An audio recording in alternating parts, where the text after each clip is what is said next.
Item ಯಾವುದೇ ಇರಲಿ try ಮಾಡಿ ಆಚಿ ಚಿಕನ್ ಮಸಾಲಾ. ಪ್ರತಿ ರಾಶಿಯ ವಿದ್ಯಾರ್ಥಿಗಳು ಯಾವ ಕೋರ್ಸ್ ಅನ್ನ ತಗೊಂಡ್ರೆ, ಯಾವ ಎಜುಕೇಶನ್ ಅನ್ನ ಮಾಡಿದ್ರೆ ಅವರ ಭವಿಷ್ಯ ಚೆನ್ನಾಗಿರುತ್ತೆ, ಅವರಿಗೆ ಯಶಸ್ಸು ಕಾಣುತ್ತೆ, ಈ ಒಂದು ವಿಚಾರಗಳ ಬಗ್ಗೆ ತಿಳಿಸ್ಕೊಡ್ತಾ ಇದ್ರು.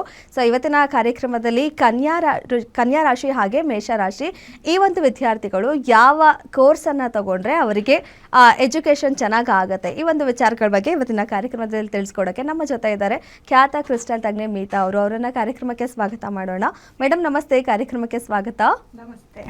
ಎಸ್ ಮೇಡಮ್, ಇವತ್ತಿನ ಕಾರ್ಯಕ್ರಮದಲ್ಲಿ ಮಿಥುನ ಹಾಗೆ ಕನ್ಯಾ ರಾಶಿಯವರು ಯಾವ ಕೋರ್ಸ್ ತಗೊಂಡ್ರೆ ಅವರಿಗೆ ಎಜುಕೇಶನ್ ಚೆನ್ನಾಗಿರುತ್ತೆ ಅಂತ ತಿಳಿಸ್ಕೊಡ್ತೀನಿ ಅಂತ ಹೇಳಿದ್ದೀರಾ.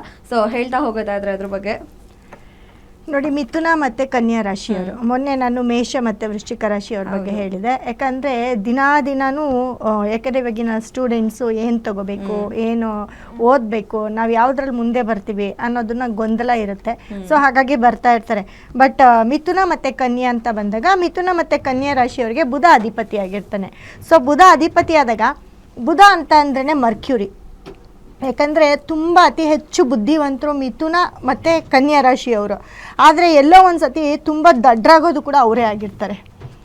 ಯಾಕಂದರೆ ಓವರ್ ಕಾನ್ಫಿಡೆನ್ಸ್ ನಾವೇನು ಹೇಳ್ತೀವಿ, ಮರ್ಕ್ಯೂರಿ ಜಾಸ್ತಿ ಆದರೂ ಕೂಡ ಎಲ್ಲೋ ಒಂದು ಕಡೆ ಪಾಯ್ಸನ್ ಆಗುತ್ತೆ ಅಂತ ಕೇಳಿರ್ತೀರ.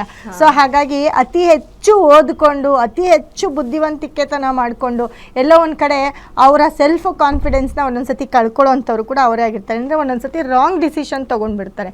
ಸೊ ಹಾಗಾಗಿ ನೋಡಿ, ಇವಾಗ ಮಿಥುನ ಮತ್ತು ಕನ್ಯಾ ರಾಶಿಯವರು ಆಲ್ಮೋಸ್ಟ್ ಏನು ಮಾಡ್ಬೋದು ಅಂತ ಹೇಳ್ತೀನಿ. ಮಿಥುನ ಮತ್ತು ಕನ್ಯಾ ರಾಶಿಯವರು ಅಂತ ಬಂದಾಗ ಮುಖ್ಯವಾಗಿ ಅಕೌಂಟ್, ಚಾರ್ಟೆಡ್ ಅಕೌಂಟ್ ಆಗಿರ್ಬೋದು, ಬಿಸ್ನೆಸ್ ಮಾಡೋವಂಥವ್ರಾಗಿರ್ಬೋದು, ಓನ್ ಬಿಸ್ನೆಸ್ ಯಾರೆಲ್ಲ ಮಾಡಬೇಕು ಅಂದ್ಕೊಳ್ತಾ ಇರ್ತೀರೋ ಅವರು ಓನ್ ಬಿಸ್ನೆಸ್ ಮಾಡ್ತಕ್ಕಂಥದ್ದು. ಹಾಗೆ management work, lecturers, computer engineers, ಅದೇ ರೀತಿ ಆರ್ಕಿಟೆಕ್ಚರ್ಸ್ ಏನಿರ್ತಾರೆ ಅವರು ಕೂಡ ಅದು ಇಂಜಿನಿಯರ್ಸು. ಮತ್ತು ವೈದ್ಯಶಾಸ್ತ್ರ ಅಂತ ಬಂದಾಗ ನೋಡಿ, ಕಾರ್ಯಕ್ರಮ ನಿರೂಪಣೆ ಅಂತ ನಾವೇನು ಹೇಳ್ತೀವಿ, ಆ್ಯಂಕರಿಂಗು.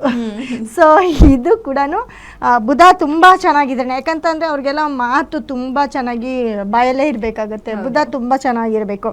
ಅದಕ್ಕೆ ಮಿಥುನ ಮತ್ತು ಕನ್ಯಾ ರಾಶಿಯವರಿಗೆ ಬುಧನೇ ಅಧಿಪತಿ ಆಗಿರೋದ್ರಿಂದ ಅವರಿನ ಮಾತುಗಾರಿಕೆಯಲ್ಲಿ ಕೂಡ ಅವರು ತುಂಬ ನಿಪುಣರಾಗಿರಬೇಕಾಗತ್ತೆ. ಹಾಗಾಗಿ ಕಾರ್ಯಕ್ರಮ ನಿರೂಪಣಾಕಾರರು ಯಾರ್ಯಾರೆಲ್ಲ ಇರ್ತೀರಾ, ಆ್ಯಂಕರಿಂಗ್ ಮಾಡ್ತಕ್ಕಂಥವ್ರು, ಮತ್ತು ಏಜೆಂಟ್ ಅವ್ರು ಏನಂತಂದರೆ ಅವ್ರ ಬುದ್ಧಿ ಉಪಯೋಗಿಸಿ ಒಂದಲ್ಲ ಒಂದು 10 ಕಡೆ ಆ ಏಜೆಂಟ್ ಏನಿರುತ್ತೆ ಅವ್ರನ್ನ ಮಾತಾಡಿಸಿ ಒಲಿಸಿ ಯಾವುದೋ ಒಂದು ಕೆಲಸ ಮಾಡ್ಕೊಂಡು ಬರ್ತಕ್ಕಂಥ ಏಜೆಂಟ್ಸ್ ಕೂಡ ಮಿಥುನ ಮತ್ತು ಕನ್ಯಾ ರಾಶಿಯವರು ಇದನ್ನು ಕೂಡ ಮಾಡ್ತಾ ಹೋಗ್ಬೋದು.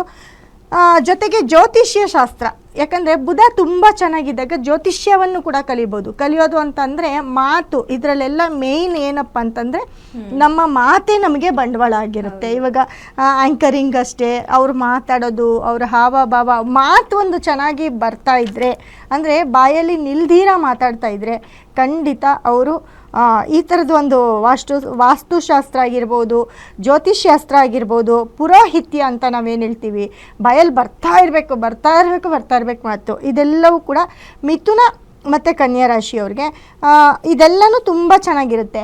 ಅದರಲ್ಲೂ ನಿಮ್ಮ ಜಾತಕ ಇವಾಗ ಮಿಥುನ ಕನ್ಯಾ ಆಗಿ ಬೇರೆ ಆಗಿದ್ರು ಅವ್ರ ಜಾತಕದಲ್ಲಿ ಬುಧ ತುಂಬ ಚೆನ್ನಾಗಿರಬೇಕು. ಬುಧ ಎಕ್ಸಲೆಂಟ್ ಆಗಿದ್ದರೆ ಈ ಎಲ್ಲ ಕೆಲಸವೂ ಕೂಡ ಮಾಡ್ಬೋದು. ಬಿಸ್ನೆಸ್ ಮಾಡ್ತಕ್ಕಂಥದ್ದು, ನಿರೂಪಣೆ ಮಾಡ್ತಕ್ಕಂಥದ್ದು, ಮತ್ತು ಜರ್ನಲಿಸಮ್ ಅಂತ ಪತ್ರಕರ್ತರು, ಜರ್ನಲಿಸಮು, ಟೆಲಿಮಾರ್ಕೆಟಿಂಗು ಕೂಡ ನಿಮಗೆ ಬುಧ ತುಂಬ ಚೆನ್ನಾಗಿರಬೇಕು. ಅದರಲ್ಲೂ ಮಿಥುನ ಕನ್ಯಾ ರಾಶಿಯವ್ರಿಗೆ ಇದೆಲ್ಲವೂ ಕೂಡ ಆಗುತ್ತೆ. ಯಾಕಂದರೆ ಅವ್ರಿಗೆ ಬುಧನೇ ಅಧಿಪತಿ ಆಗಿರ್ತಾನೆ.